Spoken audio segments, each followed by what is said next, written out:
Omukyalo no namubaleterako ya like 2 days back twamubaleterako era video ye weri wansaawo osobola nate okubanga oginoonyako gwe wenna ataagiraba okugoberera story nenu obulungi kubanga ne yali atulaga Mukama Katonda byamukoledde gyamugye nawawaali kubanga ebintu nga bino wetubibawa naffe bennyini jjukira tuba tufunamu ekyokuyiga naye ate twagala tuyige nga naawe tetukuleka mabega kubanga ebintu bino bye tuyitamu mu bulamu so bangi mwayagala nnyo story eyo era nga oyita mu videos bangi mwansaba full video bangi mwansaba part 2 ne munsaba kale tuwe link nengamba nedda kanonye ku part endala era olunaku lwaleero nzize ne part 2 eyo y'omukyala wabula ngeno part 2 ate azze okubanga atusomesa nga maze otuwa obujulizi n'ate bambi ayongedde okubanga atubuulira ekisooka atubuulidde ku bintu ebisobola otugaana okugenda mu ggulu ebisobola otulemesa eggulu obadde okimanyi nti okweyerusa nakyo kisobola okulemesa ogenda eggulu omwana w'obuwala yego gwe njogera naye kubanga ekizigo n'ennaku z'abasajja bakikwatamu naye ng'omuwala yasinze okwetanira ekizigo omulembe guno obadde okimanyi nti ekizigo kisobola okulemesa eggulu mukwano vidiyo eno yeeyina obukakafu bwonna obadde okimanyi nti bino ebintu bye tukozesa bijuwalize ebyo bisobola okulemesa ogenda eggulu endogera ku juwalize nkyogenda ku necklace earrings ebyo weebityo pini n'atusomesa ne ku baana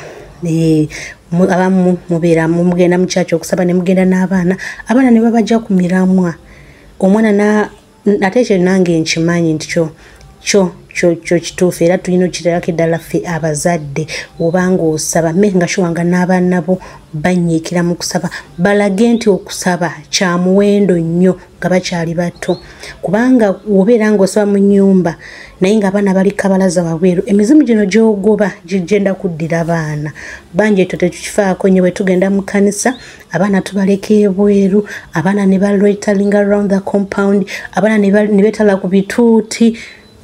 notuna nogamba Mukama Katonda what is this naye nga byonna nga bazadde abamu tuba tetubimanyi so olunaku olwaleero azze omukyalo ono nakirala azze okubikuwa byonna era wuyoka mubawe mbeere nga mumweyongera kubeera ng'abakadde benda bagenda kwambala ng'abakadde naye nasaba Mukama n'amukwatako n'atandika okungulira engoye empanvu saawa zino yabuulira abakyala ku mulimu gy'akolera njagala mwambale ng'abakyala batya Katonda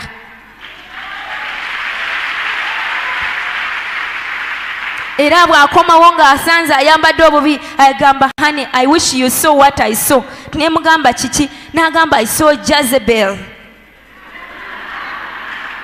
Mukama yebazibwe kati Mukama bw'amala okuntandika okumpa revelations abooluganda nga nkaaba nali sina nga nze Mukama yankwasa mukono ogw'ekyuma okutandika okuweereza oba okukola bino ebintu byenkola Mukama affe ebazibwe omulundi ogwasooka yasooka kumpa revelation ya rapture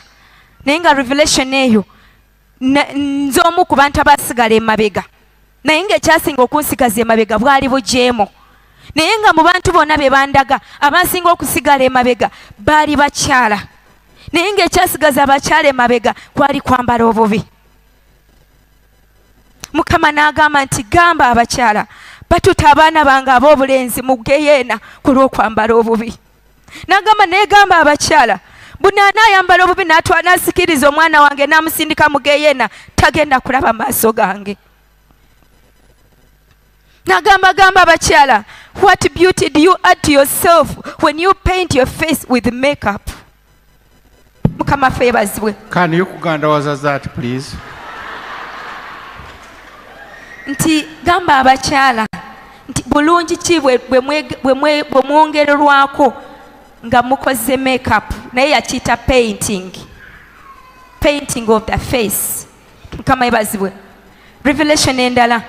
nali ntudde mu ntebe nga bw'onooba otudde bw'oti nkutte laptop tablet nagenda okulaba ng'ate Yesu yazzeewo nensanyuka neŋŋamba Jesus naye yataninga omulundi gumu bw'ati nankoba emabega bw'ati naye ng'alina ennaku yeekutte bw'ati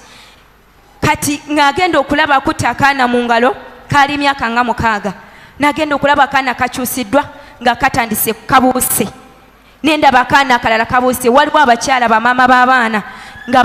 basigala naye bwe nagenda obbatunulira bali bambadde engoye zaabwe nga bw'aba ayambadde wano ng'amabeere gali bweru ng'ate nga tegirina mikono ng'ate nga bumpi abalala balina siriiti eno ku mugongo ng'ekomanga eno ku mugongo nga kabina abalala nga va wano etuuka wano kati omukyala oyo Yesu n'agamba nti n'akaaba n'agamba abakyala batuta abaana bange mugeyeena lwa kwambala bubi. Mukama ffe yebazibwe. Revelation endala yakiriremu muwulirize kuva eri Katonda.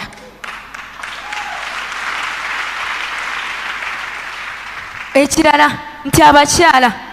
muleke abaana bammwe oba abazadde okwetooloola okuloitalinga ku kituuti nti ekintu kyonna kisobola okubeera ku mwana wo ng'ali kuloitalinga in time of prayer and service because that time nti bamalayika babeerawo mu kyaki babeera ku kituuti kati bwe mulekera abaana ne beetooloola ekituuti ne batandika okuzannyira ku kituuti anything will happen to your child. Ekirala nti mwegendereza abaana ab'obuwala nti sitaani alwanyisizza nnyo abaana ab'obuwala kubanga abakyala bafuuse nnyo bannabbi ba Mukama. Ekirala nti okweyerusa nti Mukama yakutonda ng'oli nga bw'oli kati mbu bwe tweyerusa Mukama atuma bamalayika baleete ebintu byaffe bwe bajja basanze Lilian yali muddugavu nga nze bwe nali neyerusa wano kati bagenda okutuuka nga basanga Lilian muzungu baddeyo ne bagamba gw'otutumyeko tetumulabye ne baddeyo n'ebintu byo bwe batuuka mu bbanga sitaani n'abibajjako n'abiwa abantu be. Ekirala obujeemu bugenda bututwala mu geyeena nze lwabwe nali ŋŋaanye naye olunaku lwalimu kuba Mukama yaŋŋaana okukola naye nali ntudde mu ntebe zaali ssaawa 4 ez'ekiro nali seebase tulo naye nagenda okulaba nga bansitudde amagulu gali mu bbanga omutwe guli wansi ne bafumita omutwe gwange mu ttaka nengenda nga ndiseeninga eri wansi nagenda okuwulira nga ebigere bisigadde waggulu mu bbanga nagenda okuwulira n'ebigere ebigwereddeyo